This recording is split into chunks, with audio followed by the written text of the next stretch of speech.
Eu acho que a pergunta é muito idiota, mas eu não tô...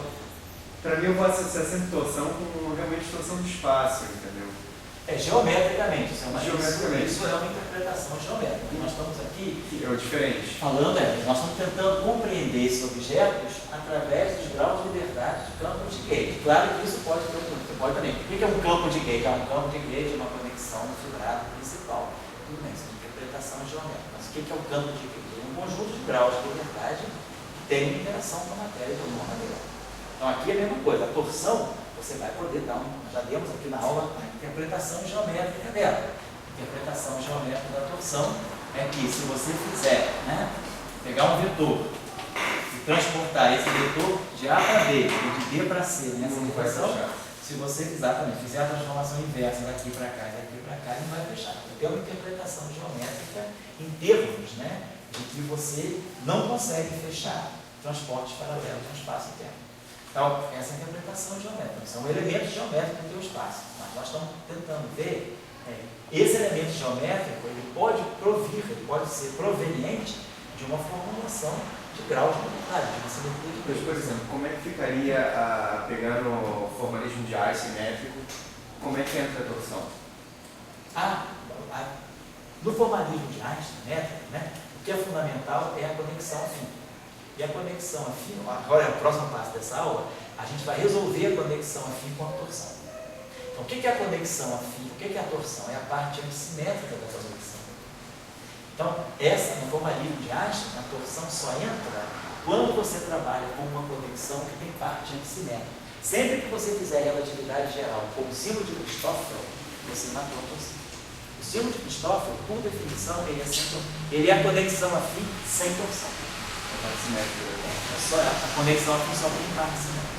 Então, quando você quer fazer relatividade geral no formalismo métrico, mas quer deixar a torção trabalhar, então você tem que admitir uma conexão afim com torção, portanto, com parte antissimétrica. Então, vai ser o símbolo de Christoffel, como vamos ver daqui a pouco, vai ser o símbolo de Christoffel mais a contorção. Essa contorção, ela vai reaparecer no formalismo métrico. Então, nós vamos fazer agora, basicamente, no próximo tempo, vai ser refazer essa equação, não mais para a conexão distinta, mas para a conexão afim. Então, nós vamos ter uma equação também que vai permitir resolver a conexão afim em termos da derivada da métrica e da métrica inversa, que é o caso do Fluline, e da contorção. Então, nós vamos fazer a contrapartida dessa relação, exatamente essa relação vista no formalismo métrico, com a conexão afim. Certo? Então, no formalismo de Einstein, você mantém a torção naquilo que ela é a parte antissimétrica da conexão. Está ligado com a geometria de Riemann? Isso, ligado com a geometria. Exatamente. A geometria riemanniana não tem torção, e a geometria que eu chamo Riemann-Cartan, é a geometria que tem torção. Ou geometria de Riemann, não sei. Eu acho que a geometria de Riemann-Cartan, o Einstein-Cartan, tem torção. Tá? E aí o formalismo lagrangiano vai mostrar para nós, quando a gente fizer os acoplamentos com a matéria, da onde a torção pode sair. Então, por exemplo, a gente vai ter, se a gente acoplar o eletromagnetismo Maxwell com a gravitação, o campo de Maxwell não é capaz de suscitar a torção, mas os elétrons, o campo de Dirac, sim. Então, a gente vai ver que a torção é imprescindível no caso do fermiônico. E a fonte de torção, a gente vai mostrar que a torção nada mais é do que os bilineares fermiônicos, os condensados fermiônicos. Vamos chegar mais aqui à frente um pouquinho. Então, eu só queria chamar a atenção para esse aspecto da formulação. Tá? Quer dizer, a gente mexeu com duas simetrias, as conexões se entrelaçaram, e aí a gente acaba mostrando que a estrutura de simetrias da formulação, então o que está em jogo aqui, não estou falando de geometria hora nenhuma, estou falando da estrutura de simetria. A estrutura de simetria da equação, ela me permite eu chegar a esse resultado. Certo? Então vamos lá. Vou dar mais um pouquinho e aí a gente vai parar de novo.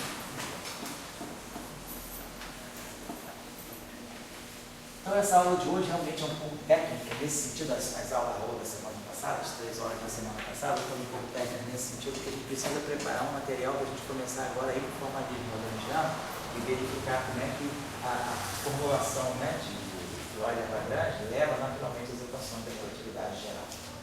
Bom, nós usamos então a equação, que é a primeira equação de Maurer-Cartan, que dá fixa a torção como field strength da Fluline.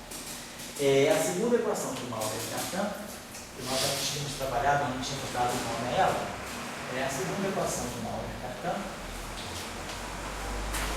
Ela nos fixa a curvatura, a gente já tinha trabalhado essa relação, é a equação que nos dá a curvatura em função da conexão de disco. Então, a curvatura, que eu penso que aí depois geometricamente a gente interpreta como tensão de Riemann, né, é o field strength da conexão de disco. dμ ômega mi AD menos dμ ômega mi AD mais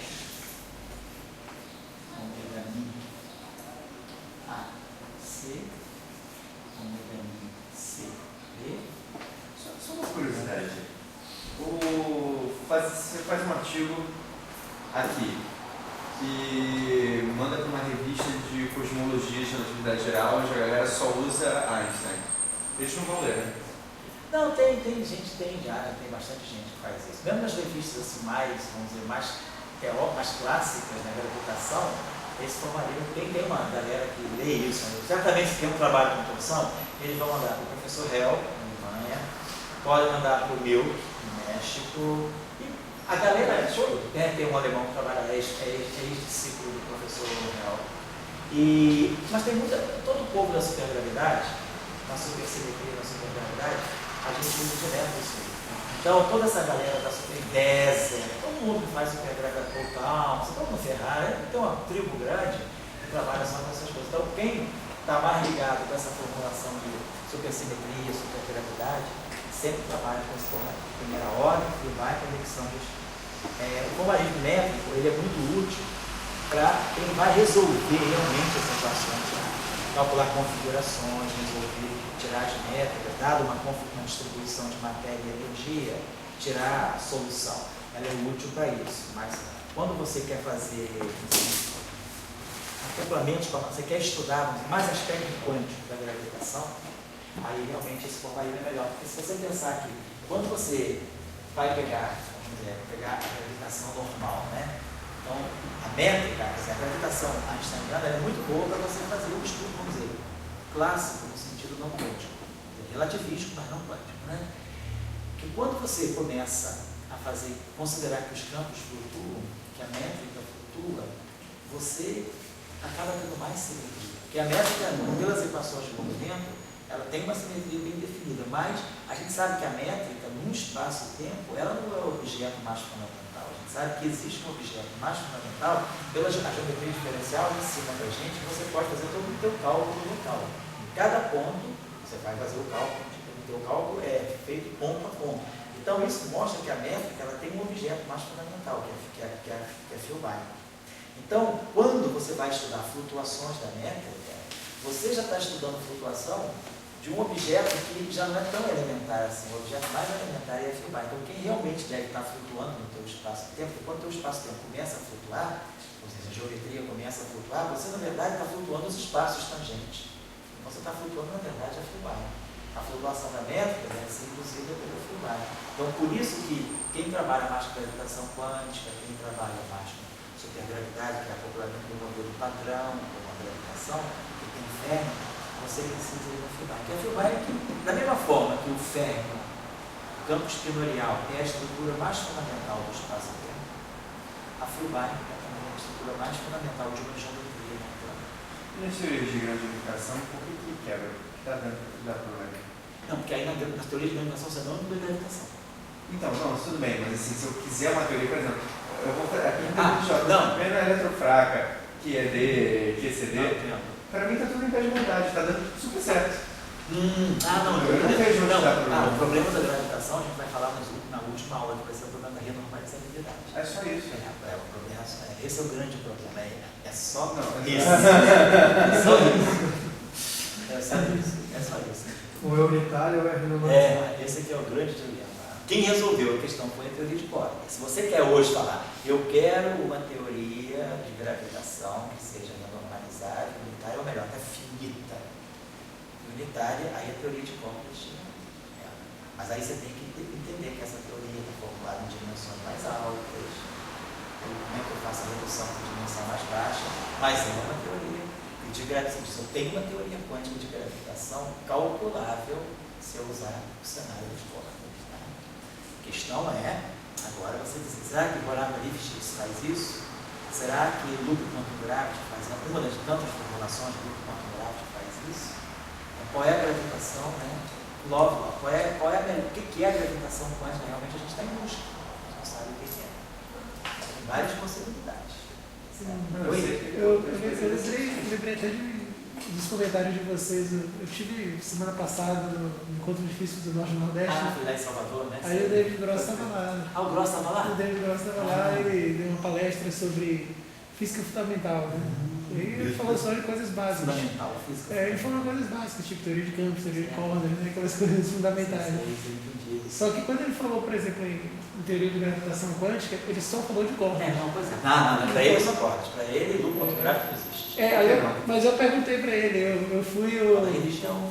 Eu fui a religião que vocês conhecem. eu fui o inconveniente do congresso, assim. Aí eu perguntei pra ele, por que você não citou outros e tal?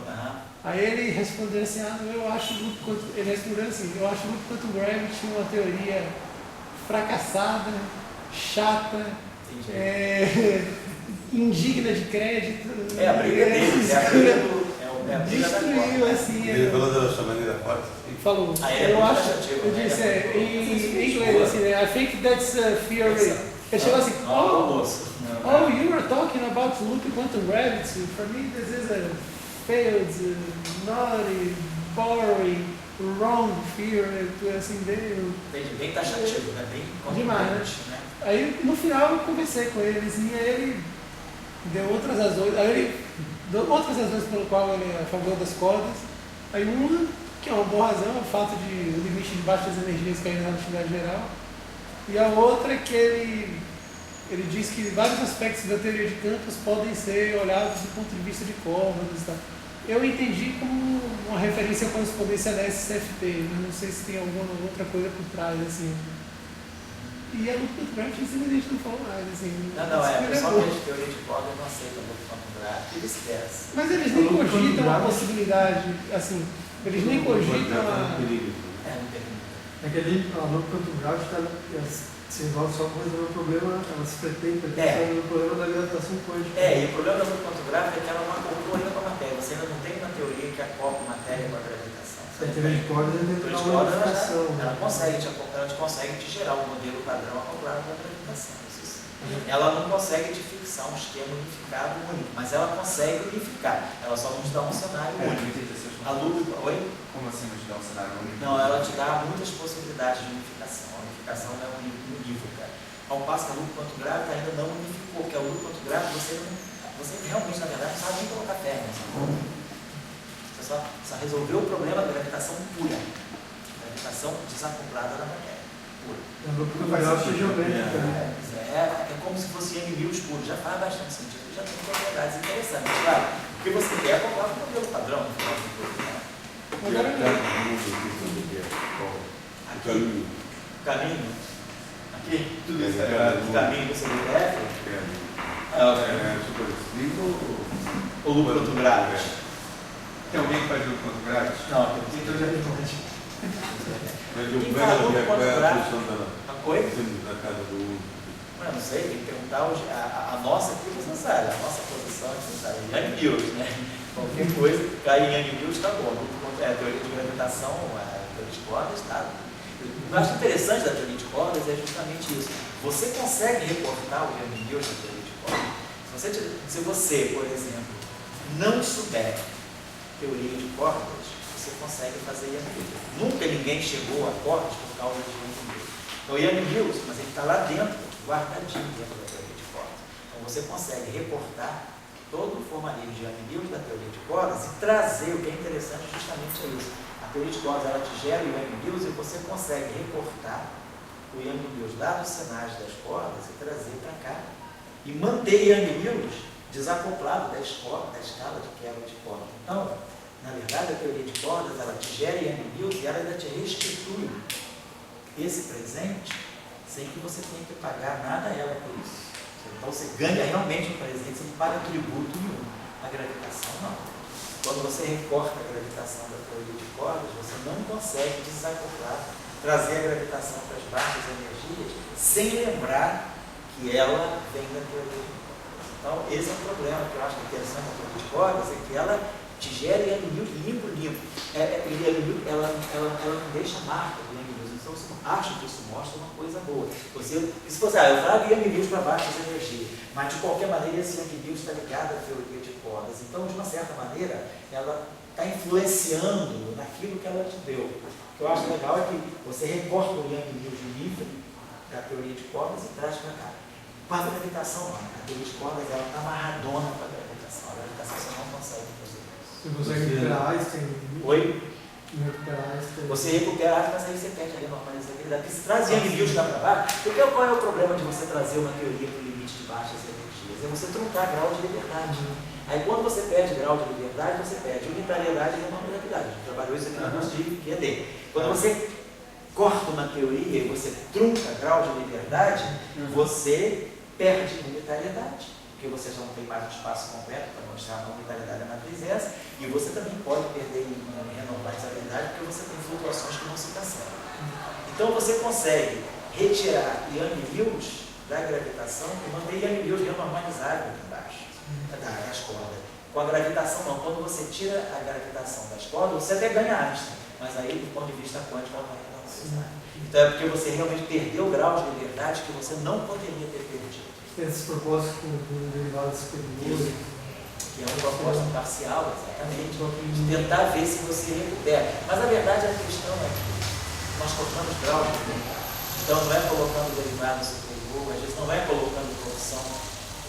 Você realmente precisa, talvez uma teoria de gravitação, ela nunca exista se ela for um ambiente, como a gente está pensando, de uma gravitação quântica, que ela seja completamente reportada de um cenário mais fundamental.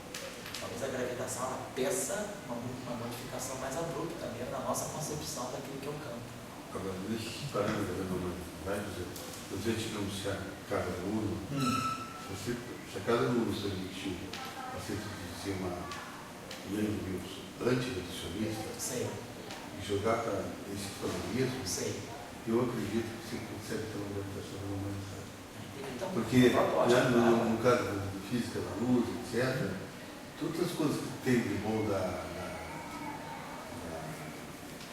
supersômetria, você tem nada, não entendi nada. Agora, essa questão, né, digamos, o que a casa do mundo está permitindo, isso seria uma Yang Mills antirreducionista?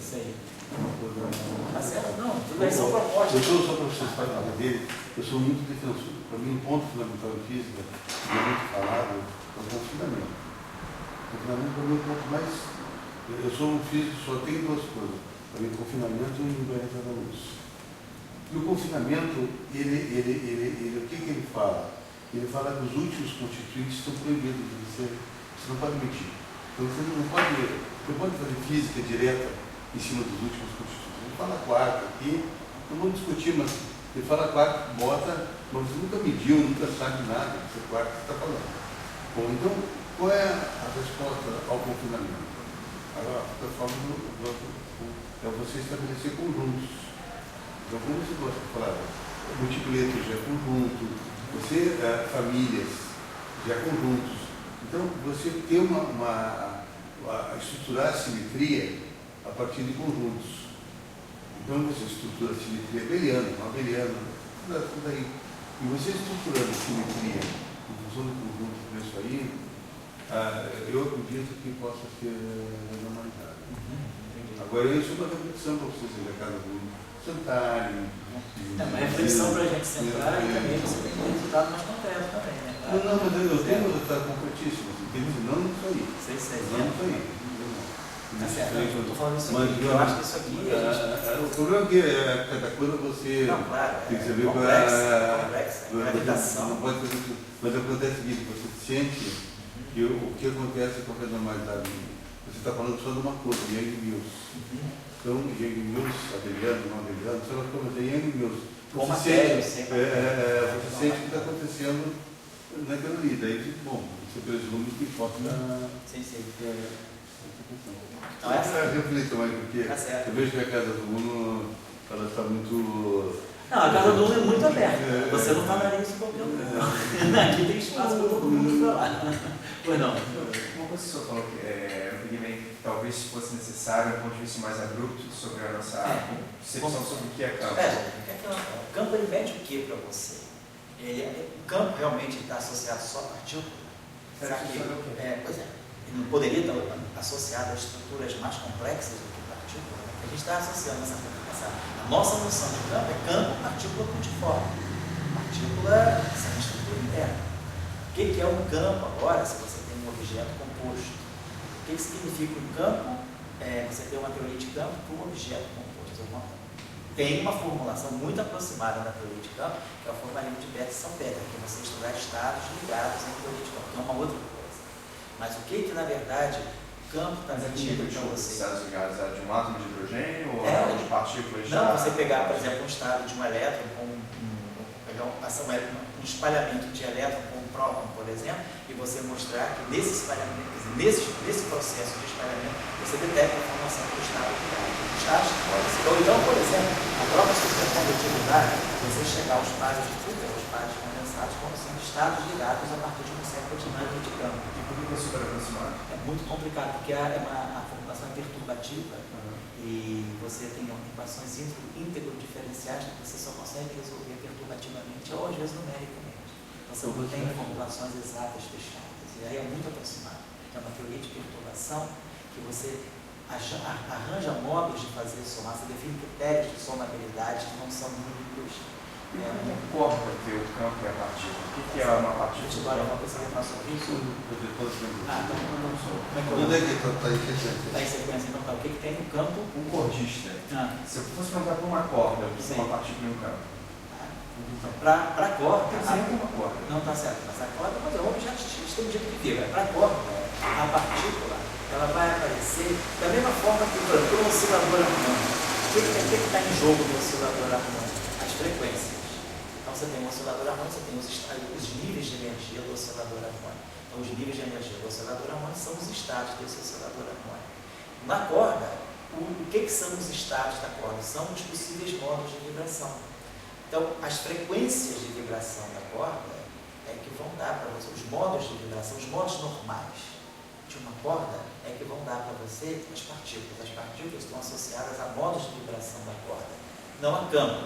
O campo que está associado à corda é uma estrutura que vai criar ou destruir cordas, mas não mais partículas. A partícula é a mecânica quântica, vamos colocar assim. Se você quiser olhar a mecânica quântica dentro da teoria de cordas, você vai olhar de um modo. Se você quiser olhar a teoria quântica de campos dentro da teoria de cordas, é uma outra coisa. Então, são dois aspectos distintos. E quando você estuda a primeira abordagem que a gente faz da partícula é pela mecânica quântica. Uma segunda abordagem é pela teoria de campo. Então, quando você está na mecânica quântica, você está ainda acreditando que a partícula está numa região, num certo ambiente, num potencial, e aí você não altera aquele meio. Você tem um potencial fixo, tem uma partícula que está sob um problema de N partículas num campo, num potencial. Quando você tem teoria de campo, você já começa a dar tanta energia para o sistema que aquela partícula que você quer estudar, ela não vai estar interagindo só com o que você quer. Se você pode mandar um elétron sendo espalhado por um íon. Quando você dá tanta energia para esse elétron não vai interagir só com aquele íon. Ele começa a ter, ele pode ter outro tipo de interação, outro tipo de troca. Não vai ser uma interação só limitada à interação eletromagnética. Pode, por exemplo, emitir zero, você pode começar a entrar já no setor fraco. Então, numa teoria de campo, você quando sai da mecânica quântica para a teoria de campo, você está abrindo mão da noção de partícula e você substitui a partícula pelo campo, que é uma coisa que se distribui pelo espaço. E o que são as partículas dentro da teoria de campo? As partículas dentro da teoria de campo são como se fossem modos de vibração desse campo. Na teoria de cordas, você vê as partículas pela vibração também das cordas. As partículas aparecem como modos de vibração da corda. Agora, essa corda também, se você for a energias mais altas, você pode excitar talmente essa corda também, que você tem que acabar, você desfaz a noção de corda, estendido, e você tem um campo associado a essa corda. Então, o campo ele cria e destrói Uma o brana? objeto. Chutando. Não, uma brana não é um campo, não. Uma brana é uma configuração. Oi? Ele é mais primitivo ou menos? O que? O campo? A direita ele é mais primitivo. O campo é mais Mais primitivo. primitivo do que o campo. E como é que os mecanismos de glitch nas Tá cordas? bom, aí você pode olhar, claro, mas aí tem uma série de É muito estranho. Não, mas aí você tem que olhar. O campo abre a corda e sai corda. Olha, exemplo, solta a corda, ou então solta a corda. Corda. Come corda, come espaguete. Campo que come espaguete. A questão do mecanismo de Higgs é que, a teoria de cordas, ela tem grau de liberdade suficiente para fazer até um mecanismo de Higgs gravitacional. A teoria de cordas tem muito grau de liberdade. A questão é você saber aonde é que você pode cortar esses graus de liberdade. Né? Então você tem grau de liberdade que você só vai conseguir citar a partir de uma certa medida. Eu perguntando o que está, por exemplo, até o item falou que não é por aí, mas parece que é teoria de Born-Borogodó, né? O quê? O item falou que cordas se decepcionou nesse aspecto, né? Mas do aspecto da unificação. O problema das cordas, o problema é prático, o aspecto da unificação. O segundo problema das cordas, assim, então... O que eu falo é voltar para as peças e trazer uma memória. Não é só também, mas o segundo problema grande é que a quantização, quer dizer, uma teoria quântica de campo. A mecânica quântica de cordas sabe-se fazer. A teoria quântica de cordas ainda é um problema matemático muito aberto. Então tem uma complexidade matemática muito grande quando você quer formular uma teoria quântica de campos para cordas. Ou seja, como o Glória falou, campos que emitem cordas ou que absorvem cordas. Quando Dirac fez a quantização do átomo do campo eletromagnético, lá em 1927, aquele paper dele sobre a absorção e a emissão de radiação, ele quantizou. Até então o pessoal quantizava só o quê? Quantizava só a partícula. O campo eletromagnético era dado, era fixo, era clássico. Você colocava a partícula no campo eletromagnético, quantizava a partícula, mas não o campo.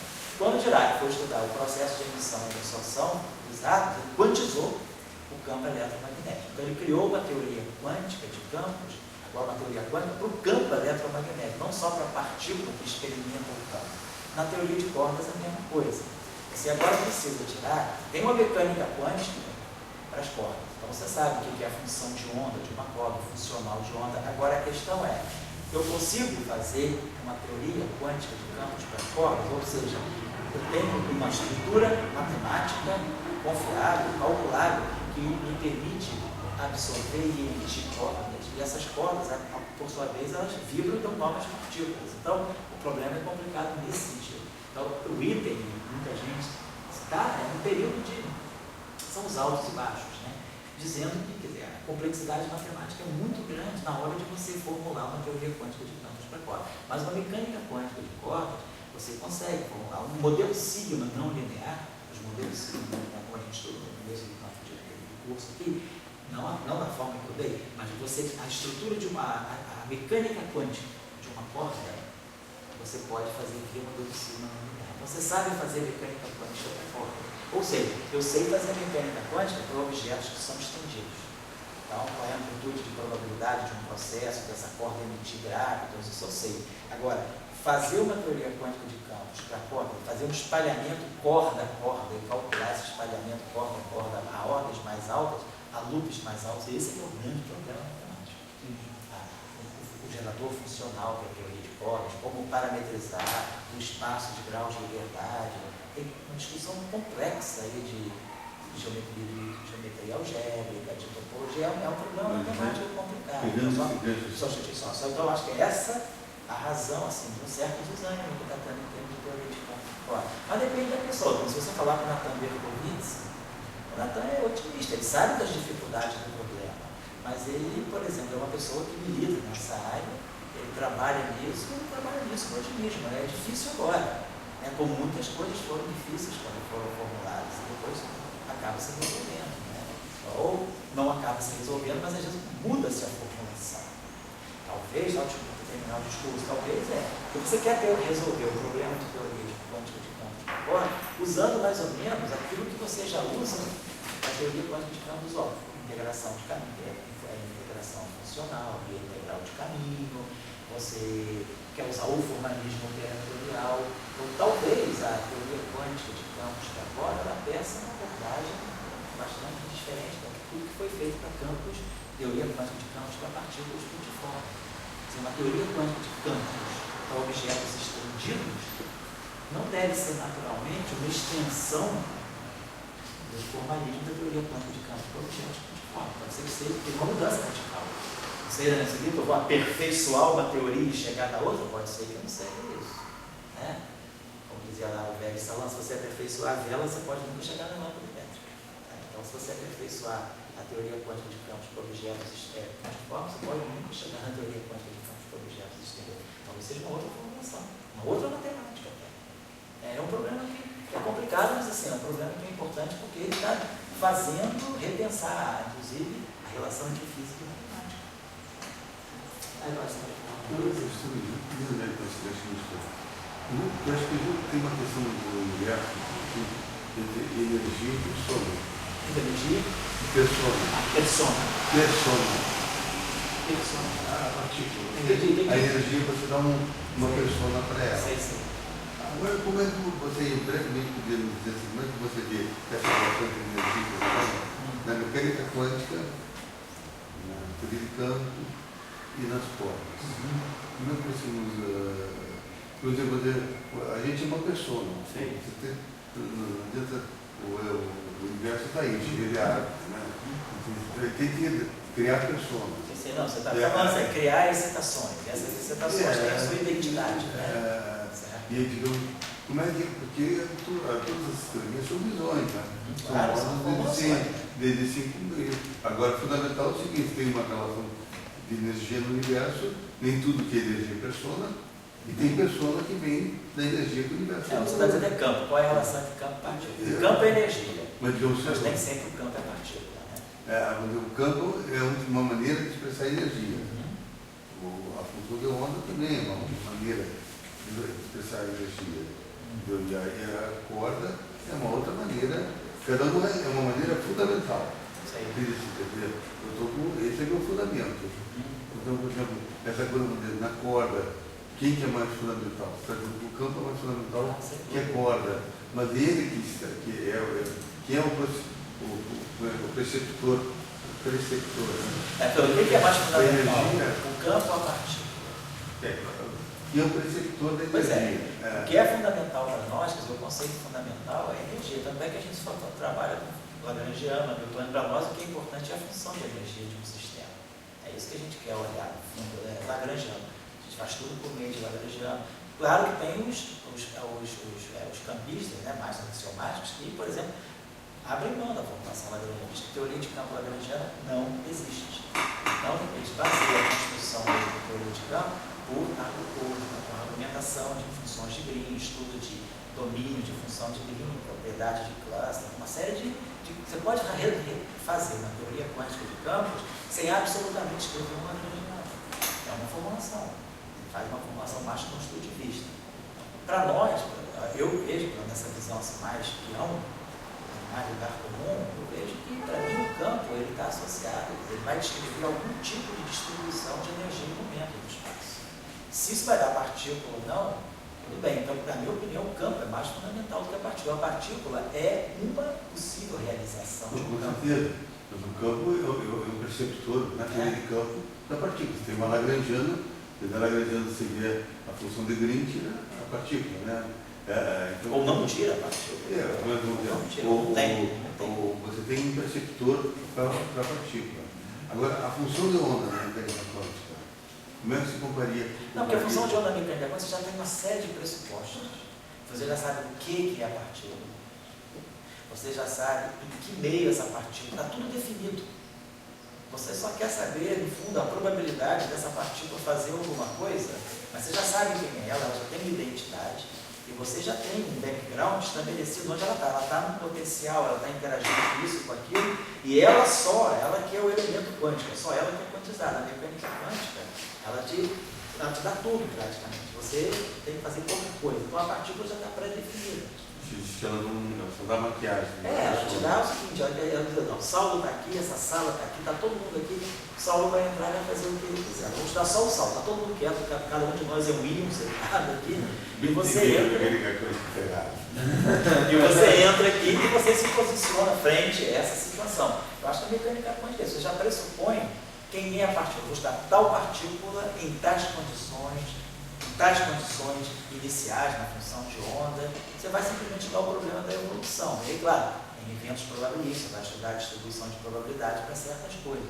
Ao passo que na teoria quântica de campos, você praticamente, você não dá o setup, você não está dando o cenário. Você diz, ó, um elétron vai interagir com outro elétron, e você não está dizendo isso. Agora, nessa troca desses dois elétrons, eles vão trocar, você dissesse, um elétron está interagindo com outro elétron, está trocando sempre de fora, isso é um processo muito definido.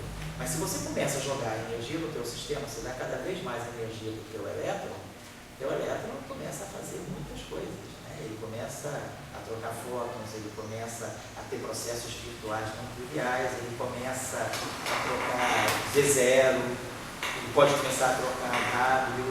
Então esse elétron começa a interagir com uma parte grande da física, do teu universo, que estava completamente fora do processo inicial. Então, o espalhamento elétron-elétron, ele acaba envolvendo coisas que não tinham nada a ver com elétron nem com fóton.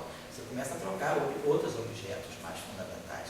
E agora, fazendo simulação, como é que você vê, então, a teoria de cordas como criadora de pessoas? Onde a corda cria? Eu acho que a teoria de corda, nesse sentido, ela é interessante porque ela cria um ambiente para você. Quer dizer, dentro de uma teoria de cordas, você está dando a chance de não definir o teu espaço-tempo. Então, porque na teoria quântica de campos, você já define o espaço-tempo. Você está dizendo, ó, meu espaço-tempo é o espaço-tempo do Minkowski. Eu estou jogando elétrons, posso estar jogando bósons de Higgs, não estou no LHC. Mas quem está por trás do LHC é o espaço-tempo do Minkowski. Na teoria de cordas, isso já é mais fluido. Você não sabe se você está em 10 dimensões, se você está em 5, se você está em 4. A teoria de cordas, ela deixa em aberto também a questão da dimensão. Então, não só você está deixando em aberto os processos, as partículas podem interagir de muitas maneiras que você não pressupõe, porque à medida que você aumenta a energia dela, ela pode começar a se acoplar a muitas outras regiões, né, do universo. Você também está deixando em aberto o próprio cenário. Você, da teoria de campo, né, da teoria de campo de cordas, né, você pode, por exemplo, entender que o teu espaço de Minkowski, ele é parte de um espaço de mais dimensão, onde essa física interfere na física das 4 dimensões. A teoria de cordas vai dar riqueza para isso. Mas tudo na América da Luz. Claro, tudo ninguém vai violar.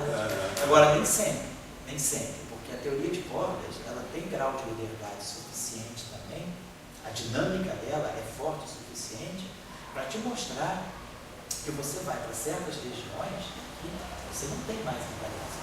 Você viola, realmente você viola essa virtude de cordas, fortemente. Para nós estamos vivendo um mundo onde a gente esses efeitos já se perderam, né, por escalas muito grandes. Mas a teoria de cordas, ela tem dinâmica suficiente, porque, claro, se você tem um objeto estendido, aquela simetria não é mais a simetria de cordas. Então, ela te deixa muito em aberto a questão da simetria. Então, eu acho que, nesse sentido, a teoria de cordas, você está vendo o que é mais prioritário, o que é mais fundamental, quem que gera quem. A teoria de cordas, ela, em princípio, ela se propõe a te gerar o próprio espaço-tempo. Então, nesse sentido, ela é mais fundamental para o campo. Né?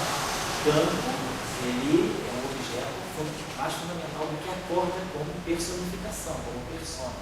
Mas essa dinâmica desses campos de corda, elas podem gerar o próprio espaço-tempo. Nesse sentido que a teoria de cordas, ela tem um projeto mais ambicioso do que o resto das outras teorias. Quando você faz teoria quântica de campos em dimensões mais altas, formulação de campos Klein, tudo isso, você já precisa, a parte de um espaço-tempo de dimensão mais alta, e você precisa colocar a mão uma série de ingredientes para poder chegar em 4 dimensões. Você não tem, a teoria que você colocou em altas dimensões, tipo campos Klein, você não tem dinâmica suficiente para fazer tudo para você. A A teoria de cordas também não tem tudo, mas ela tem muito mais elementos. Ela se autogoverna muito mais do que uma teoria de Carlos Aquinas. Mas por quê? Isso é bem óbvio da gente entender. Eu digo óbvio, mas é razoável da gente entender. Porque ela tem muitos mais graus de liberdade. A teoria de cordas tem um número muito grande de graus de liberdade, então ela consegue ir para muitas direções, porque esses graus de liberdade podem ser rearranjados de muitas maneiras. O que está em jogo é grau de liberdade. E grau de liberdade é mais fundamental para o tipo e é mais fundamental. O grau de liberdade do teu sistema, ele que vai escolher como é que ele vai personificar esses graus de liberdade, sobre a forma de viver. Como é que esses graus de liberdade vão se condensar? O grau de liberdade do Yang Mills é ligado com o grupo. Na teoria de cordas, que aparece. É ligado também às simetrias, mas é ligado também à própria constituição do espaço-tempo. O espaço-tempo, você tem grau de liberdade, inclusive, para gerar o espaço-tempo. O espaço-tempo, como na relatividade geral, você está em 4 dimensões. Mas onde as cordas tiram os graus de liberdade? Da energia primordial. A gente imagina que tinha uma densidade de energia muito grande, os graus de liberdade, e essa energia primordial se condensou sob forma de algum objeto. Vamos dizer, o grau de liberdade em teoria de campo Em teoria de campo. mas é uma coisa ligada à dinâmica da teoria de campo. Isso. Não é que foi energia. Não, ligada à dinâmica da teoria de campo. Na verdade, quem controla os graus de liberdade é a energia. Se você não souber o Lagrangiano, você não sabe tirar grau de liberdade. Tudo bem, né? Não, tudo bem não. É isso. Porque se você tem o Lagrangiano, você tira, do Lagrangiano, você tira o que é o momento. Aí você vai ver se esse momento, aquela coordenada, representa realmente um grau de liberdade. Então você precisa de uma função de energia para poder entender o que é grau de liberdade. Mas não é, mas eu quero dizer, não é a intensidade da energia. Não. Se é um tera, se é dois teras. Se é um tera, se é dois teras, você pode ter mais graus de liberdade, claro. Se você bota o LHC a um TeV, vai ver algumas coisas. De repente, se você bota ele a 14 TeVs, ele vai ver. Quando você bota uma lagrangiana e tira o grau de liberdade, você não estava perguntando para a lagrangiana. A intensidade de energia. Qual é a qualidade? Pois é, mas eu não consigo desconectar a discussão do grau de liberdade da discussão da energia. Porque se você viu que energia, momento, né? E momento está associado a grau de liberdade. Se você não tiver um momento para aquela condenada, você não tem grau de liberdade. Eu acho que é uma coisa que está São essas 4 interações, se for aumentando energia. Você pode ter aquilo de interação na Terra, justamente se o Higgs é composto, você certamente vai ter interação. Se você descobrir um Higgs composto, aí certamente você vai ter uma interação. Só uma. Vocês estavam envolvidos aí, eu não quis interromper. É que assim, esse comentário assim, da questão religiosa, né, então, assim, eu já vi vários físicos, lógico que em geral são de outras áreas, mas assim, muitos campistas também, né? Fazendo o seguinte comentário, que em princípio é razoável, né? Que é o seguinte, se a gente parar para olhar a escala de energia do LHC, que é o nosso acelerador mais potente e mais moderno, com a escala de energia das cordas, a gente vai ver uma diferença absurda de ordem de grandeza. Não tenho de cabeça os números, mas é algo absurdamente diferente. É tipo, é como você, eu querer olhar para você e enxergar o seu DNA, digamos assim, entendeu? Então, assim, aí as pessoas dizem sobre o quanto que, digamos assim, é razoável você se sentir seguro de qualquer teoria, né? Eu vejo, assim, muita gente que defende as coisas, como você falou, assim, com unhas e dentes, né? E eu, em particular, acho que, assim, em princípio, seriam possíveis fazer várias abstrações matemáticas que não as cordas, ou que não o loop quantum gravity, que abordassem a teoria de campos dentro também, né? Então eu digo assim, porque e eu digo, e não são pessoas idiotas, são pessoas inteligentes, assim, eu digo, tem alguma razão que eu desconheça para que as pessoas defendam de forma tão veemente assim? Eu acho que a razão é simplesmente assim, se você não apresentar fatos, porque tudo bem, o cara pode ser muito inteligente, muito isso, muito aquilo, mas ele acha aquilo. O pessoal da teoria de corda está mostrando qual é a dele. É complicado, tem inconsistência, mas o cara tem lá um integral de caminho para aquilo. O cara sabe calcular um loop. Então você tem fatos concretos. Eu acho que às vezes é muito possível evitar a teoria de cordas, é possível evitar loop quantum gráfico, é possível evitar a supersimetria, assim, tudo bem, você evita tudo isso, mas o que você tem para evitar? Eu nunca vi Outra alternativa que não fosse. que me dê alguma coisa. Isso vai do começo. Tudo bem, tem um momento. Então, eu acho que é um pouco isso. Eu acho que se alguém chegar e mostrar, olha, eu tenho isso aqui tem fundamento por causa disso, resolve esse problema do modelo padrão, bate com essa tecnologia e faz isso. Se você tiver isso, claro, todo mundo vai te ouvir, não tem dúvida. Não é porque as pessoas estão buscando a coisa matematicamente mais complicada. Elas estão buscando aquilo que você conseguiu avançar mais. Eu acho que é um pouco isso. Eu não vejo que seja, assim, puro preconceito. Eu acho que seja pragmatismo. A nossa área da física, ela, digamos, ela tem uma complicação. Você tem uma complicação formal a um certo ponto. Então você esbarra com dificuldades muitas vezes que fazem você parar com a formulação. E aí o cara ficando na metade do caminho, ele não tem muito o que apresentar. A questão é que a gente vê que enquanto na teoria andou. Mas você acha que, por exemplo, a loop quantum gravity está na metade do caminho, assim? Eu acho que ela está dando um tipo de... Olha, eu não sei, eu não sou da área, então eu não quero ficar fazendo... Eu vou fazer um comentário assim, como se fosse um transeunte ali da rua, querendo falar sobre o modelo padrão. Eu vou falar, então, o meu nível de loop quantum gravity, ali alguns artigos, mas eu não considero superior ao nível do Scientific American. Então eu acho, foi isso. Tá, eu fecho depois então. Tudo bem, um abraço para vocês aí. Tchau, tchau. Eu acho que a loop quantum gravity, ela está no estágio menos do que metade do caminho. Mas eu acho que ela está num estágio assim, de acertar bem os fundamentos. Todo mundo que eu conheço que faz loop quantum gravity, que apresenta seus seminários, eu vejo que a comunidade de loop quantum gravity, ela está dando cada passo. Ela é pequena, não é uma comunidade muito grande, mas eu acho que cada passo também. também está sendo bem pensado. Eu acho que cada passo está sendo bem pensado e está se avançando um pouco, porque o pouco que está se fazendo está se tendo bastante segurança do que está se fazendo. O formalismo matemático não é simples também. E ele foge um pouco ao padrão do formalismo só, ele requer muita geometria. Então eu acho que, digamos, desde uma comunidade esteja caminhando com passos consistentes. Agora, está muito preliminar, está se tentando entender ainda o que é gravitação pura, o que é gravitação pura, para depois começar a se pensar na introdução da matéria, como é que a matéria surge nesse cenário. Então, eu acho que é a construção de uma teoria. Você também está construindo uma teoria. Então, você vai ver quanto, você vai trabalhando, você leva 10 anos, 15 anos. Então eu acho que é um tempo de construção, mas eu não vejo que haja assim. As cordas, você acha que assim, elas já estão no patamar mais adiantado? Sim, por quê?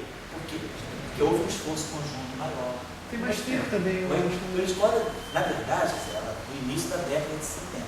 As cordas de veneziano, modelos duais, elas são basicamente da década de início de 70. Tem 42 Foi anos. o Witten que foi o primeiro, não? Não. O Witten foi uma pessoa que pegou um ponto da teoria de cordas, ele trouxe a teoria de cordas mais para Paulo, mas ele pegou o bonde andando. Na verdade, depois, Green Schwartz construiu as supercordas em 78, 79, e aí isso foi caminhando. Foi com o avanço da supergravidade, as teorias de supercordas foram caminhando juntas, elas foram sendo, vamos dizer assim, treinadas, elas foram sendo arrastadas pela teoria de supergravidade, até que chegou um momento que a supercorda, ela deu um resultado que a supergravidade já não conseguia dar. E aí o Witten foi quem entrou na guerra. Ele entrou na teoria de Witten, entrou na teoria de corda, realmente na teoria de cordas em 84, final de 84, que é mais ou menos meado de 84, que é quando a teoria de cordas explodiu. Quer dizer, a teoria de cordas explodiu, o Witten percebeu, o trabalho do Witten com Álvares e Gomet foi mostrar que as teorias de cordas faziam algo que a supergravidade não estava fazendo. Mas a teoria de cordas já vinha, supercordas já tinha mais ou menos uns 7 anos de elaboração. E as cordas desde o início de 70, já tinham 14, 15 anos de elaboração. Então houve um esforço conjunto maior, porque é aquela coisa, você vai afastando a fronteira. Você veio do modelo padrão, gravitação quântica, aí você entrou na supersimetria, entrou na supergravidade e entrou na supercorda. Então a supercorda ela foi trazendo toda essa multidão que foi se agregando, a multidão da supergravidade, a multidão da supersimetria, a multidão da unificação, a multidão da quantum gravity. Todas essas tribos foram se unificando e trabalhando em torno da supercorda. Então, ela caminhou muito por isso. A luta contra o Gravity, ela nasceu, vamos dizer assim, de um esforço mais localizado. Então, ela tem uma comunidade menor, a aceitação dela também é menor, porque ela já entrou também, assim, fazendo uma certa oposição à teoria de cordas. Então, a comunidade estava muito polarizada na direção das cordas também. Vamos dizer, a gente está olhando o aspecto sociológico, né, da nossa área, mas é um pouco isso. É uma questão de circunstância, de meio ambiente que está em jogo. Agora, eu acho que tem coisa eu digo é assim, considerando que ambas as coisas estão infinitamente distantes, mesmo Sim. a teoria de quantidade, a gente faz calcular um grupo e tal, mas eu acho que ainda assim está muito distante eu não vejo ninguém usando cordas para calcular o que a gente calcula com teoria de campos, e acho que está muitos anos ainda pela frente para se chegar no patamar. Não, você calcula. Com teoria de cordas, o escalhamento gráfico gráfico. Não, vocês calculam uma série de processos. Não, tudo bem, mas sei lá, nunca vi, mas tipo, quem calcula a razão geomagnética do elétron com a teoria de cordas, entendeu? Uma coisa. Mas talvez isso não seja preciso. Talvez isso não seja preciso. Você vai calcular a física molecular usando a equação X? Não, eu digo, eu acho que seria preciso, para consistência. Né? Não, mas eu acho que a consistência pode pegar de outros modos. Eu acho que você calcular, por exemplo, o escalhamento elétron usando teoria de corda, você pode fazer, mas eu acho que quando você chegou no nível do elétron, é como se você quisesse fazer força de Van der Waals, aí você vai colocar o problema da ligação molecular, reduzir um pacotão de equações de Schrödinger. Eu acho que já não é necessário, você já tem uma teoria efetiva, eu acho que você já consegue ter uma visão mais global do fenômeno e te permite já fazer cálculos com precisão. Então, eu acho que a teoria de cordas ela tem que entrar onde as outras teorias realmente não conseguiram entrar. Então, qual é o grande problema que a gente tem? Um dos grandes problemas que a gente tem. Então, tentar se compreender se realmente a gravitação é uma interação tem origem comum das outras ou não. Esse é um problema que interessa a nossa área. Então, isso eu acho que a teoria de corda pode oferecer um espaço grande. Claro que eu posso sempre querer calcular, né, o ângulo de Heisenberg, a teoria da geofrágil em função do alfa primo, da constante de cordas. Eu posso fazer isso, tem um programa para fazer isso. Mas eu acho que isso não é mais fundamental. Eu acho que você já testou a teoria de cordas antes de precisar fazer isso. Eu acho que é uma questão de você saber também, a física tem escalas, né? Então, se eu vou querer resolver isso, sabe que eu vou estudar a interação Terra-Sol usando gráviton? Então, quantos grávitos eu tenho que colocar para estudar a órbita da Terra em torno do Sol? Então, você sabe que já não é mais hora disso. Tem gráviton? Tem, tudo bem. Mas eu não vou estudar. Esse problema não Tem comporta. Mas Tem que ter gráfico. Claro que tem, mas a questão é, você vai discutir a física, gráfico pesado, massivo, inclusive. Mas tem uma questão, não sei, talvez seja coisa minha, mas tem uma questão filosófica um pouco distinta, porque, por exemplo, quando você está estudando a interação entre dois corpos macroscópicos, né, realmente é meio, assim, você considerar várias equações microscópicas entre cada partícula interação. Mas o campo e a corda, eles têm uma filosofia razoavelmente comum. Né? Porque quando você usa a teoria de campos, você também não fica calculando individualmente a interação entre cada partícula. Né? Você tem uma coisa mais global. O campo ele engloba, em princípio, todas as partículas que vão ser criadas e aniquiladas. E a corda ela faz isso também. Então, assim, eu acho que, assim, embora a distância do ponto de vista de ordem de grandeza seja equivalente, mas não sei se seria tão absurdo você pensar em fazer um cálculo que se faz com teoria de campo.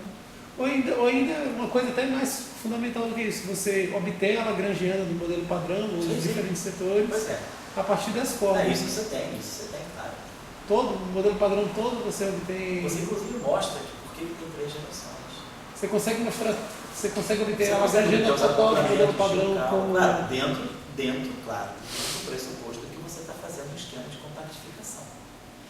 Mas você consegue compactificar de uma determinada maneira que se o campo gravitacional for pequeno, as energias suficientemente baixas, você consegue organizar uma relação entre o número de espécies de férmions, de elétrons, o número de quarks e propriedades do espaço-tempo. A teoria de cordas, nesse sentido, você consegue chegar ao modelo padrão, inclusive ao modelo padrão com ou sem supersimetria, se você vai descendo das contas. Se você consegue, aí você está dizendo, se você vai calcular o processo de elétron, aí você já calcula direto com a lagrangiana aproximada.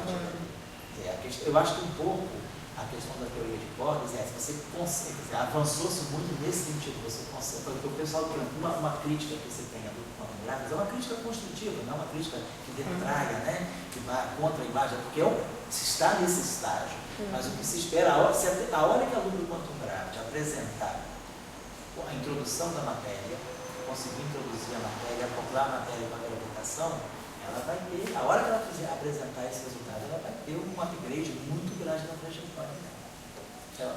A teoria de cordas já avançou nessa direção. Me parece que o pessoal de teoria de cordas é mais o pessoal de teoria de campo. E no quantidade é o pessoal da gravitação. Também tem isso, foi isso. É verdade, geométrica. Exatamente, a abordagem mais geométrica. A abordagem do quantum gráfico é menos campo e mais geometria. O pessoal que foi para lá é um pessoal que tem uma militância grande na gravitação, na cosmologia. Os ingleses são fortes nisso. Essa é a observação também. Uma coisa que eu acho assim, o que define uma teoria são as ideias. Os conceitos, as ideias, claro. Os cálculos vêm depois. É isso, sem dúvida. E os cálculos, muitas vezes o cálculo que você não faz hoje, você pode fazer amanhã. Sim, sim. Mas as ideias não mudam. E isso é um ponto assim, eu acho importante. Então, por exemplo, o Einstein teve a ideia de gravitação. Essas outras ideias, que elas têm a mais que o Einstein, que cálculo construído aqui, está com o Rio, o Einstein também. Não, isso é outra questão, isso é formalismo. Mas digamos, as ideias, só dou um exemplo, eu falo assim, eu tenho muita apreço por essa coisa de Marx, porque o Marx, ele não foi um grande economista, e nem um grande filósofo, assim, no sentido lá da ponta, mas ele trouxe a ideia do momento histórico, do capital do trabalho. Então, todos que tinham na sociedade, esses últimos 150 anos, viviam na relação do capital do trabalho. Assim. Então, o Marx apontou aquele ponto, e esse era o ponto. Então, eu acho que essas coisas também, você de qual ponto você está pensando? O que é gravitação? É uma teoria. Qual é o ponto? Uma teoria é essa. O ponto que você tem que ter. Qual é o ponto que ela defende? O ponto que ela defende muitas vezes está na lista de postulados que ela tem. Quais são os postulados fundamentais que seguram a sua formulação? Porque eu nunca consegui entender assim, muito qual o ponto da supercorda. Sabe, eu nunca consegui assim, entender. Esse é o ponto da supercorda. Entendo que isso sai do ponto. Não, tá certo. É só isso, sai do ponto e para o objeto extendido. Mas qual o ponto? É porque lá em 10 dimensões você cancelou as anomalias? Tudo bem, tinha uma coisa legal, técnica, se conseguiu, mas aí qual é a interpretação? Tipo, a mecânica quântica tem um ponto, onda partícula. Pode não gostar de mecânica partícula, tem um ponto ali, onda partícula. Então, assim como o Marx teve o capital trabalho, eu acho que essas coisas, porque são muitas as discussões e muitos os cálculos. Eu acho que um ponto, porque muitas vezes a gente fala, tá certo, se não tivesse sido descoberto o cancelamento das anomalias, ou se não se tivesse tido o problema da unificação, que foi uma das grandes modificações para se chegar à teoria de cordas, será que a gente chegaria à teoria de cordas? A teoria de cordas, ela se chegaria a ela por princípios, ou ela se chegou a ela por questões técnicas que foram resolvidas, e aí você viu que essa formulação podia ser boa. Eu acredito que a gente está nos primórdios da teoria de campos. Se a gente for olhar a origem do campo quântico, né? Quando você tem que o campo quântico é um objeto extremamente singular, o que é o campo quântico para nós? O campo quântico é uma distribuição, quer dizer, um operador e um valor de distribuição. Então ele já é uma coisa muito singular, uma distribuição, para você ter a distribuição mais simples de toda a função delta de Dirac, que já é um troço muito singular. É uma função que é infinita no ponto, é zero em todos os outros pontos, mas que iterada por funções elas reproduzem valores infinitos. Os campos são essas misturas de distribuição. Então, quando você vai estudar o aspecto do campo, né? Então você tem o espaço-tempo. E aí você coloca o campo. E o campo é um objeto clássico. Quando você coloca, você quer elevar esse campo à categoria de um campo quântico nesse espaço-tempo, de fato, esse objeto, campo quântico, ele traz singularidades muito violentas. Você tem uma estrutura de produtos malucos, de distribuições no meio ponto. Então, a origem, digamos, da divergência ultravioleta das teorias quânticas de campo vem pela nossa atribuição do que é o campo quântico. Como é que eu defino um campo quântico? Um campo quântico é um operador sobre o qual eu imponho uma relação de comutação canônica a tempos iguais. Φ, ponto Φ, igual a I, H cortado, delta, tira de x menos I. Então, você já, por definição, ele já é nato, divergente, ele já é nato singular. Então, essa é a tua visão. A tua visão de como quantizar um campo de radiação no espaço-tempo, ela te dá essa estrutura de singularidade muito violenta. A questão é, será que o campo quântico, eu posso buscar uma outra formulação em que eu tenho um campo quântico e eu não vou ver tantas singularidades? A singularidade, ela é intrínseca à física e ao espaço-tempo, ou ela é intrínseca à minha visão do espaço-tempo e da matéria? As divergências ultravioletas nas teorias quânticas de campo, elas são intrínsecas à matéria? A matéria sabe disso? Ou é a minha visão, a minha maneira de formular o campo de Dirac, o campo de Dirac, o campo de Maxwell, quantizar esses objetos, que me levam a toda essa estrutura de divergência? Então, essa era uma questão que se tinha no início do tempo. O Dirac sempre foi em cima de uma teoria finita. Vamos buscar uma teoria finita, vamos buscar uma teoria que a divergência não deva estar presente. A teoria de Corda, se você não tivesse sentado na teoria de Corda, porque o desenvolvimento não foi esse, as pessoas não se detiveram muito nesse ponto.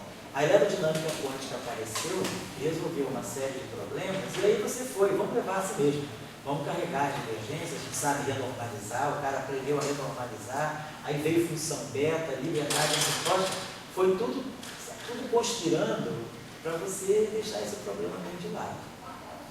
Até que, por outras razões, chegou a teoria de cordas, e aí a teoria de cordas acabou resolvendo um problema, lá na frente, um problema técnico, que deu a ela o status, isso aí deve ter coisa a dizer. Então você chegou na teoria de cordas, vamos dizer, não foi por um acidente de percurso, mas foi por um conjunto de circunstâncias que se ligaram e te levaram a isso.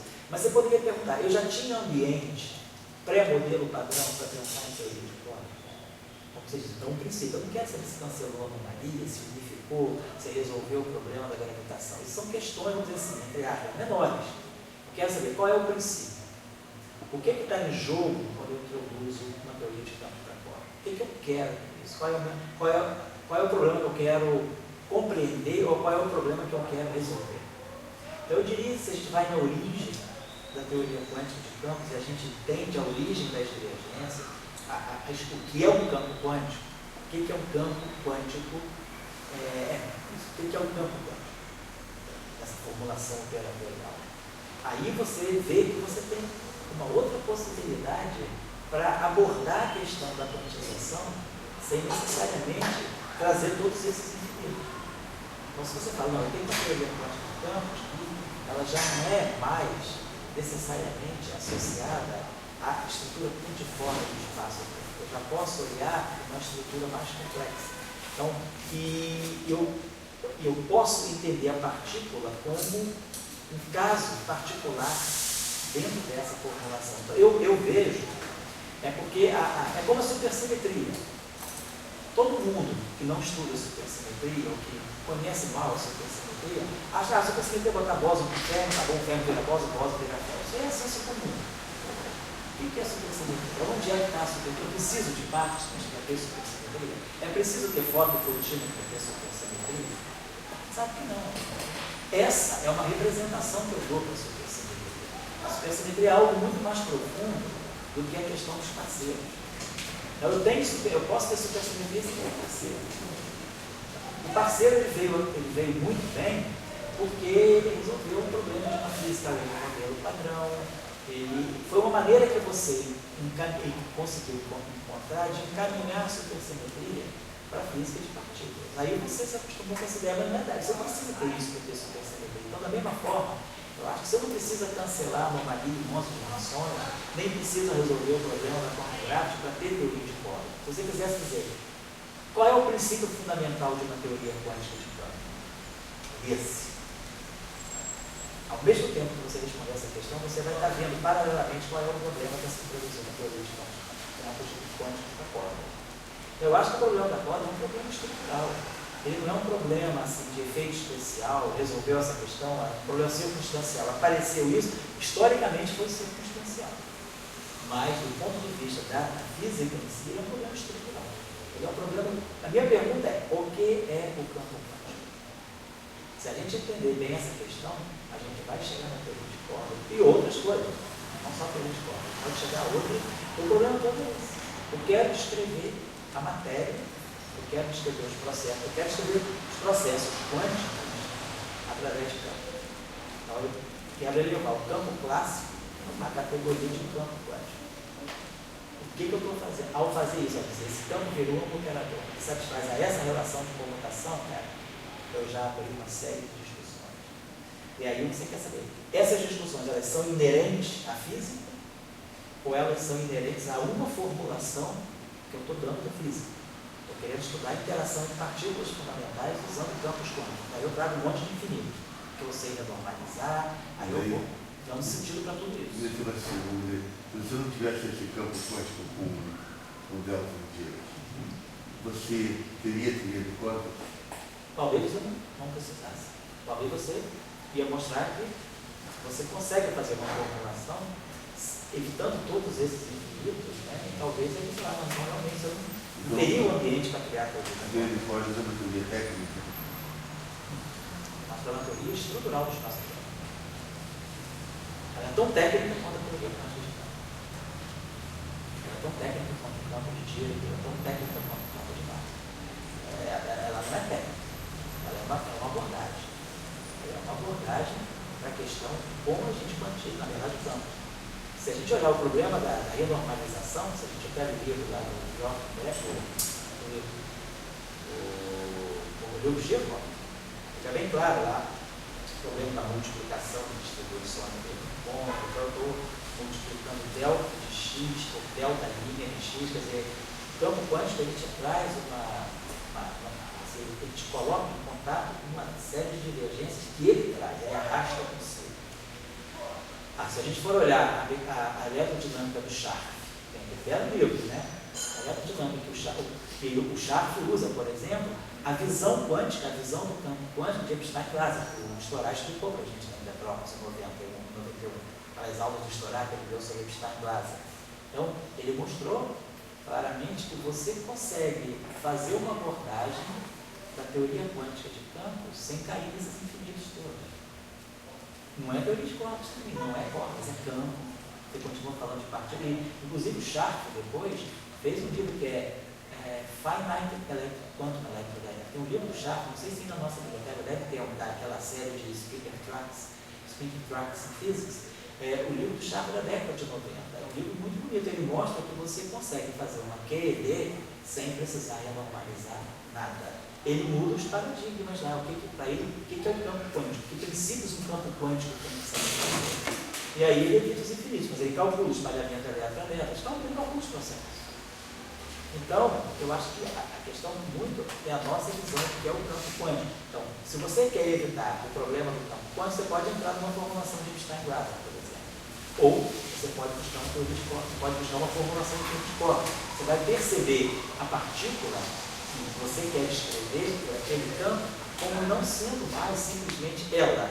Ela é simplesmente o modo de vibração de uma estrutura mais complexa. E essa estrutura mais complexa, ela tem um campo associado a si que tem um espectro de divergência muito na estrutura. Eu veria que a maneira como ela chegou a nós foi uma maneira muito que a circunstância, que a história, né, da física, quer dizer, o dia a dia da física foi levando. Mas você poderia voltar lá atrás, é a mesma coisa.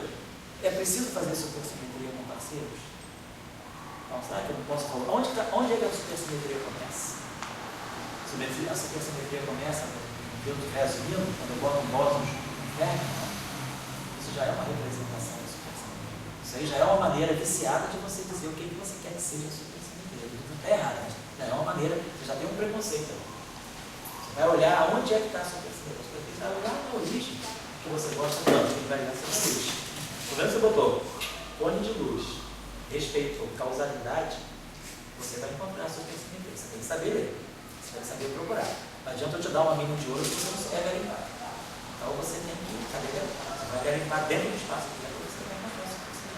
Sem necessidade de parceiro, sem dizer que é voz do inferno, isso tudo vem depois. Mas a invariância da luz, a representação, essa representação do grupo de modas, é capaz de dar sucessão aqui, e ela é capaz de te mostrar que essa representação está ligada nessa representação. Aqui tem três meios e aqui tem dois. Isso que está lá na representação está dentro do grupo de modas. Isso aí não precisa dizer que parte, né? Que delta psi é epsilon barrado, delta phi é epsilon barrado psi, isso tudo vem depois. Mas você não acaba com essa sua visão também linkando os bósons do inferno? Claro. Porque ele está linkando do mesmo jeito. É isso, não, mas é isso, mas isso sai natural. Porque quando você vai estudar só isso, você chega a isso. Eu não estou impondo, eu não estou unindo os dois por decreto. Entendi. Isso aqui me leva a isso. Essas duas representações, elas são naturalmente. No momento que você quer eliminar esses meio daqui, desculpa, meio, no momento que você quer eliminar esses puros e quer fazer isso aqui, você naturalmente chega a isso. Então, a superciência está na origem do espaço-tempo. Claro que não é assim que a mídia apresenta, nem assim que ela entrou. Ela, quando entrou, ela entrou de uma outra maneira na física de partículas. A condução foi para o outro lado, mas na verdade, se você olhar o paper original do Verso Mino, que estuda o grupo conforme, você vê que é claro que a extensão que você pode fazer, né, quando você estende ao máximo grupo de Poincaré, que você chega no grupo conforme como um todo, né, esse grupo conforme como um todo, ele é parte de um espaço-tempo mais complexo que o Minkowski. E aí, esse espaço-tempo mais complexo que o Minkowski, que é basicamente o espaço diante de si, ele já é a solução de uma coisa que tem que ser supersimetria. O próprio espaço-tempo já está indicando a presença da supersimetria. Isso, claro, não ficou claro na época, porque o calor da época, as questões da época não levavam a esse tipo de coisa. Então a gente se pergunta, se eu olhar bem as representações do grupo de Noyes, eu ainda posso descobrir nova física? Claro. Tá? A gente não exauriu tudo aquilo que o grupo de Noyes, o grupo de Poincaré, conforme, né? Quando você vai estendendo cada vez mais a noção de espaço e tempo, a gente não exauriu. Tem certas coisas que a gente não está vendo ainda. Agora, você acha que as representações do Noyes, elas são oportunidades ou são físicas, de natureza? Eu digo, você está mostrando essas duas representações interligadas. Daí vem uma pessoa e pergunta, eu tenho uma estatística de reais e bósons que não são interligadas na minha coisa.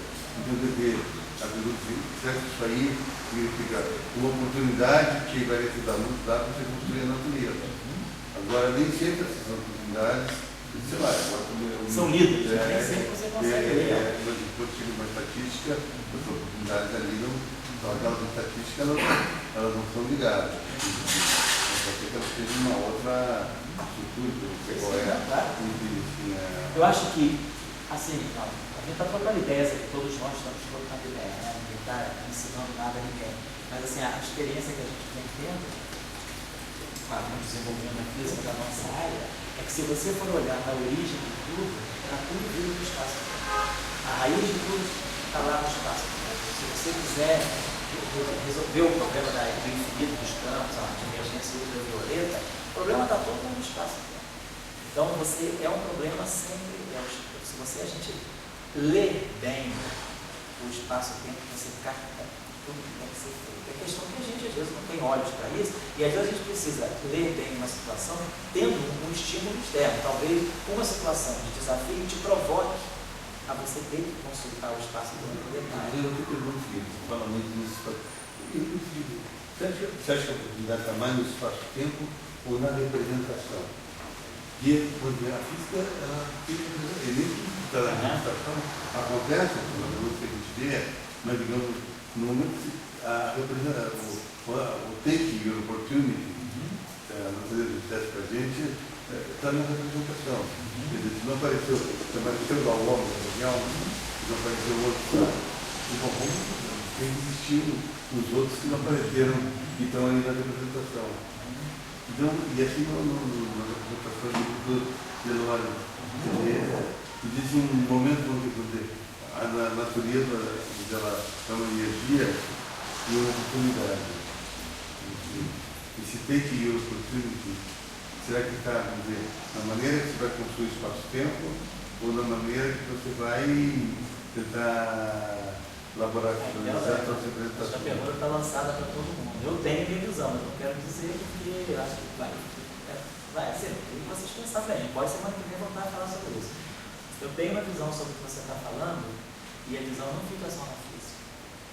Acho que essa visão é mais uma invenção. Marx.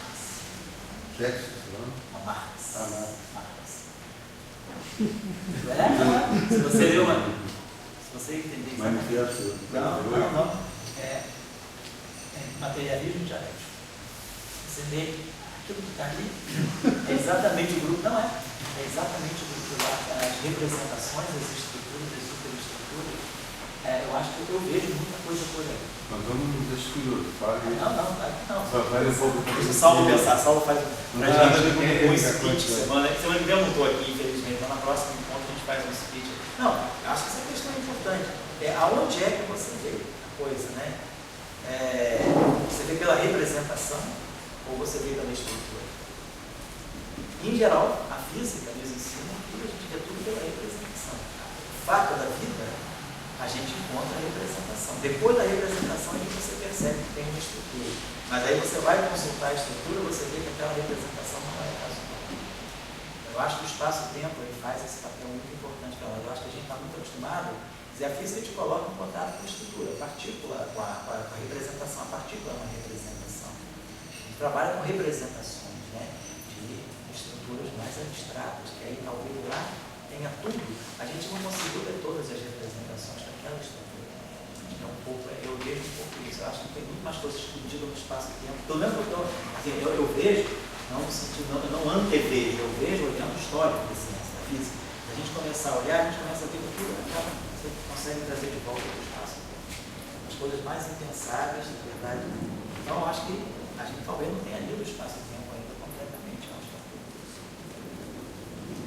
vamos voltar aqui depois desse recreio imenso, dessa colônia de férias, né? Vamos voltar aqui a essa discussão. Isso aqui é rapidinho. Então, a segunda equação de Maurer-Cartan é a equação que fixa para nós a curvatura, que é geometricamente ao tensor de Riemann, em termos da convenção de espírito. Então, isso aqui é normal, é o F mini. Isso aqui é o normal, o F mini do grupo de Lorentz local. É o Lorentz local, é o F mini. Então, essa é a chamada segunda equação de Maurer-Cartan, que o Eduardo vai trabalhar com vocês na aula que vem, quando ele for fazer o formato de Lovelock, ele vai mexer bastante com essas equações de Maurer-Cartan, vocês vão se acostumar. Sexta-feira mesmo, né? Sexta-feira, no horário da minha aula. Então, vou botar aqui, ele vai dar 2 sextas-feiras. Tá?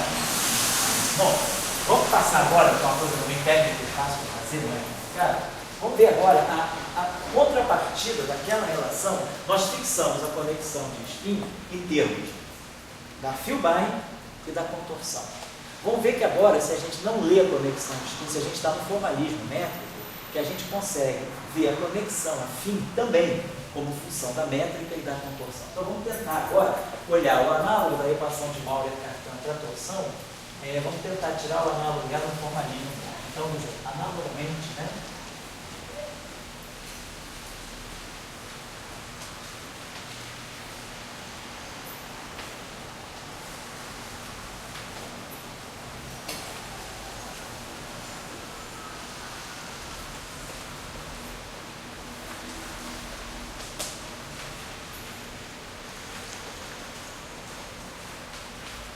Primeira equação de Maurer-Cartan.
para nós a conexão aqui, né? Quer dizer, o gama mi kappa acabava sendo o E. Essa aqui é a expressão geral da conexão aqui, em função da métrica, do que mais mesmo? Função da Só pra métrica minha e da contorção.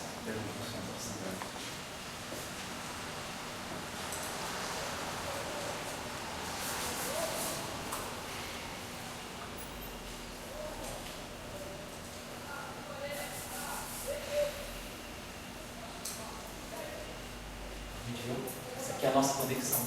Tá? Então a gente já viu que a conexão afina pode ser quebrada em duas partes. Vou fazer isso aqui, a conexão afina mi kappa. Ele vai ter uma parte simétrica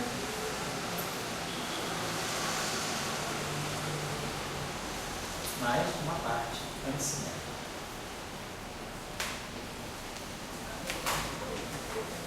Então, a parte simétrica, claro, né?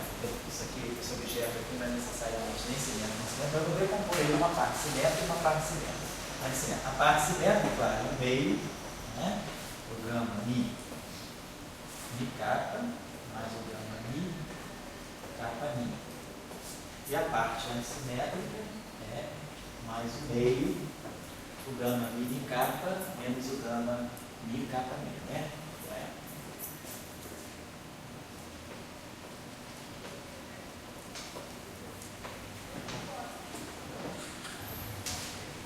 Eu acho que é isso tudo aqui, esse meio, a gente chamava disso aqui é proporção, né? Acho que isso aqui a gente chamava isso de um meio de determinismo, é isso? Deve haver aí acho que ele estava chamando isso aqui. Com meio. Então isso aqui é um meio de isso aqui é um meio, não é isso? Não. Isso do TI e kappa, né? TI, kappa. É isso aqui, por definição é TI, kappa. Esse método dos dois primeiros índices, esse índice aí sim, Jefferson.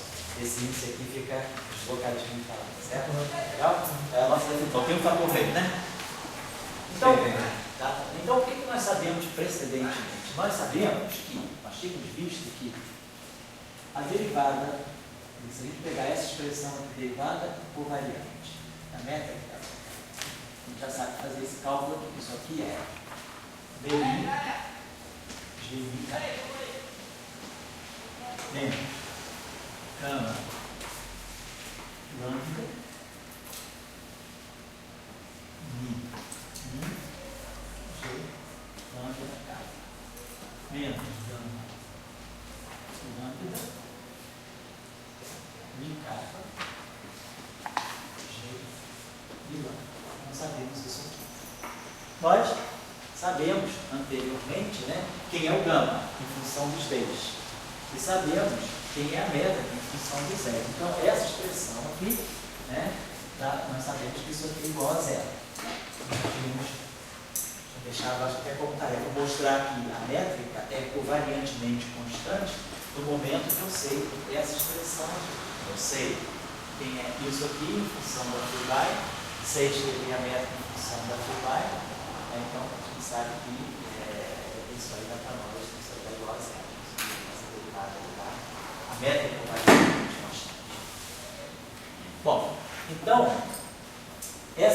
isso me permite, será que eu consigo então resolver esse objeto aqui? Quem é esse tensor? Será que eu consigo tirar quem é o gama, quem é a conexão afim? Então, essa é a minha pergunta. Como é que eu posso resolver a conexão afim a partir dessa equação? Então, eu vou fazer essa divisão aqui. Vamos substituir esse objeto aqui pelo gama simétrico mais o gama de certeza. Vamos chamar ele de gama mi kappa, mais o meio, né, com esse termo aqui. Então, isso aqui vamos substituir por gama lambda mi mais o meio do T mi lambda. Então, vamos substituir já a conexão afim pela sua decomposição na parte simétrica e na parte antissimétrica. Então, isso nós vamos fazer agora, nessa equação. E o que nós vamos querer resolver, a gente, como já sabe quem é a torção, a gente quer resolver quem é a parte simétrica da conexão aqui. Então, vamos escrever essa equação. Vou apagar essa equação, vou reescrever essa equação fazendo essa substituição. Então essa equação vai estar dando para nós o seguinte, ó, DI, GI kappa, menos gama lambda, mini simétrico, G lambda kappa, menos 1/2 de T, mi lambda, G lambda kappa, menos gama lambda e kappa, G lambda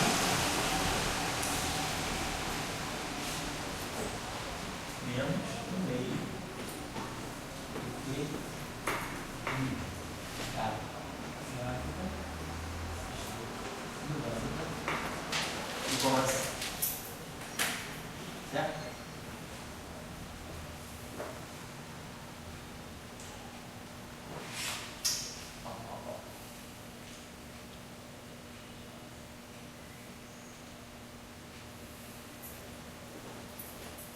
De novo, eu estou querendo resolver essa equação, eu quero tirar o gama lambda mini simétrico. Eu quero ver, isso aqui é o que eu estou buscando. Eu quero buscar essa parte da convenção. A torção já sei quem é, eu suponho que eu tenho a torção, que eu tenho o G. Então, vamos fazer o mesmo truque de aí. Vamos escrever essa equação em diferentes permutações dos índices e depois ver se a gente soma o subtrair. Vamos pegar essa permutação D mini kappa, então vamos pegar D mi kappa mini menos gama lambda. Aqui eu troquei, quer dizer, o meu mi virou mi, então meu mi virou mi e o meu mi virou kappa. E aqui ficou G lambda e o kappa virou mi. Nesse termo aqui, menos 1/2 P lambda mini kappa lambda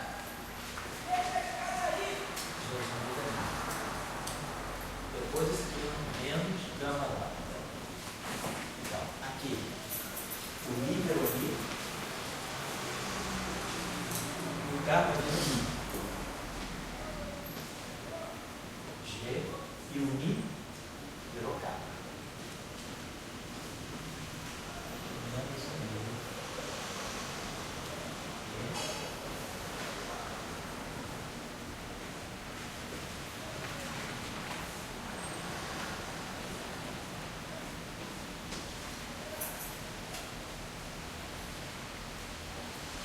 Então, mi kappa, mi kappa, mi kappa.